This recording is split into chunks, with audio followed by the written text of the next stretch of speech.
कृषी मंत्री म्हणजे सरकारच होतं ना, तर सरकारच कबुली करते की 400 कोटी रुपयाचा पीक विम्याचा घोटाळा झाला, हे सरकार मान्य करते आणि त्याच सरकारमधले आमदार म्हणतात की ते 400 कोटी नाही 5000 कोटीचा. हा खूप सिरियस इश्यू आहे, तो मी पार्लमेंटमध्ये रेज करणार आहे, कारण का ती फायनल अथॉरिटी आहे या देशात.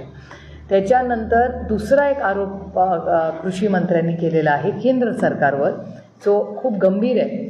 ते असं म्हणाले की अनेक गोष्टी आम्हाला इम्प्लिमेंट करायच्या आहेत, पण केंद्र सरकारकडून निधी येत नाही आहे. हे पण मी तुमच्याच चॅनलवर पाहिलेलं आहे ते स्टेटमेंट. ते एक स्टेटमेंट म्हणजे केंद्र सरकार महाराष्ट्रातल्या शेतकऱ्यांना का पैसे देत नाही आहेत, आणि त्याची कबुली कृषी मंत्र्यांनीच केली आहे. आणि तिसरी कबुली की 4 ते 5% ह्या भ्रष्टाचार होतोच, हे पण मी तुमच्याच चॅनलवर पाहिलं. हे 3 अतिशय गंभीर स्टेटमेंट्स आहेत, कारण आपल्याला आठवत असेल की माननीय प्रधानमंत्री कुठल्याही पक्षाचे असले तरी आज ते देशाचे प्रधानमंत्री आहेत. भ्रष्टाचार मुक्त भारत करणार, आणि याच्यासाठी मी स्वतः पार्लमेंटमध्ये अनेक वेळा म्हणले की तुम्ही असं करणार असाल तर ताकदीने आम्ही तुमचं विरोधी पक्षात असलो तरी समर्थन करू, सगळे म्हणून देश पहिला असं एकत्र काम करू.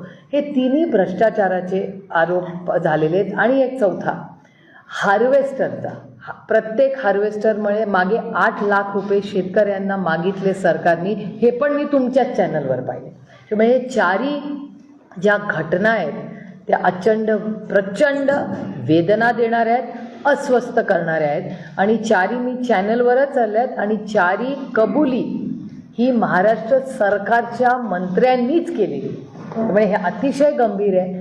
तुम्हाला आठवत असेल अनिल देशमुखांवर जेव्हा आरोप झाला आणि अटक झाली, IQ बातमीवर केलं होतं. IQ, there was no evidence. एक कागदचा एव्हिडन्स आजही नाही आहे, तेव्हाही नव्हता. आणि त्यात तुम्ही सगळ्यांनी माहिती आहे देशाच्या समोर काय झालं. तर त्याच एजन्सीज ज्या फक्त IQवर एवढी मोठी विरोधी पक्षात ॲक्शन घेतली, आज तुमचे मंत्रीच कबुली करतायत.